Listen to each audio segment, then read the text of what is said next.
In a chilling turn of events, Heather Mack, an American woman previously reported for her role in a shocking murder in Bali, is once again under scrutiny.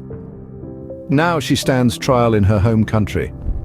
Mack, along with then-partner Tommy Schaefer, plotted a macabre act in 2014 to murder her mother, Sheila von Mack, while vacationing in Bali. The discovery of the mother's body stashed in a suitcase created global ripples of terror. The reason for their heinous act was a $1.5 million trust fund. The pair faced immediate arrest and trial in Indonesia, where they were handed their sentences. Schaefer was given 18 years for premeditated murder, while Mack, charged as an accomplice, got a 10-year sentence. Mack, charged with being an accessory to the murder, received a 10-year sentence. However, Mack's story did not conclude there. Following the culmination of 7 grueling years behind bars in a foreign prison, a decision was made by authorities to her back to her home country, the United States, in the year 2021. This closed a difficult chapter in her life, but it was not to signal the end of her troubles. When she set foot on American soil, she was immediately thrust back into the complex web of the legal system.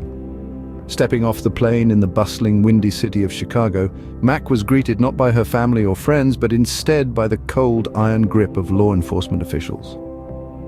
They were armed with a new set of charges, stemming from an alleged conspiracy that was said to have been formulated prior to her departure from the United States years earlier.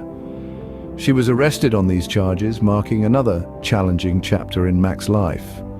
The charges were random or baseless. In fact, they were backed by a grand jury indictment, a serious legal document that carries immense weight in the court of law.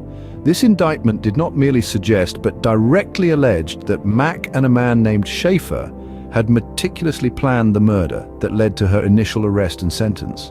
Furthermore, the indictment claimed that they had gone to the extent of seeking advice from a relative, an indication of just how premeditated the act was. A grand jury indictment alleged that Mack and Schaefer had planned the murder before leaving the United States and had even sought advice from a relative. Mack's trial unfolded in a whirlwind of media attention. Her defense team argued for leniency, a 15-year term, considering her time already served abroad. The prosecution, determined to bring justice, recommended a much sterner sentence. They called for 28 years of imprisonment, supplemented by 5 years of supervision upon release. To hit Mack's finances, they proposed a hefty fine of $250,000 plus the demand for restitution, a staggering figure of over $250,000. The court, in its wisdom, delivered a sentence of 26 years, a decision that cast a shadow of closure over this gruesome narrative. Her uncle, desiring the harshest punishment, expressed disappointment by her lack of remorse. Her daughter, born prior to the sentencing, got entangled in a custody dispute before being placed with a relative. Mack's uncle, who had requested the maximum sentence, stated that had shown no remorse for her actions. Her daughter, born before her sentencing, was placed with a relative after a custody battle. In conclusion, Heather Mack, once a tourist in Bali, now faces a long future behind bars. Her chilling story echoes in the halls of justice, a profound saga of a young woman whose life took a dark turn. Once a free-spirited tourist, Mack is now enveloped in an inescapable behind cold steel bars. A series of unfortunate decisions led to a devastating outcome that not only took her mother, Sheila von Mack's life, but also robbed Heather of her own freedom. The tale that ensues is a stark reminder that crime, no matter where it happens or who's behind it, inevitably catches up, leaving a trail of despair in its wake.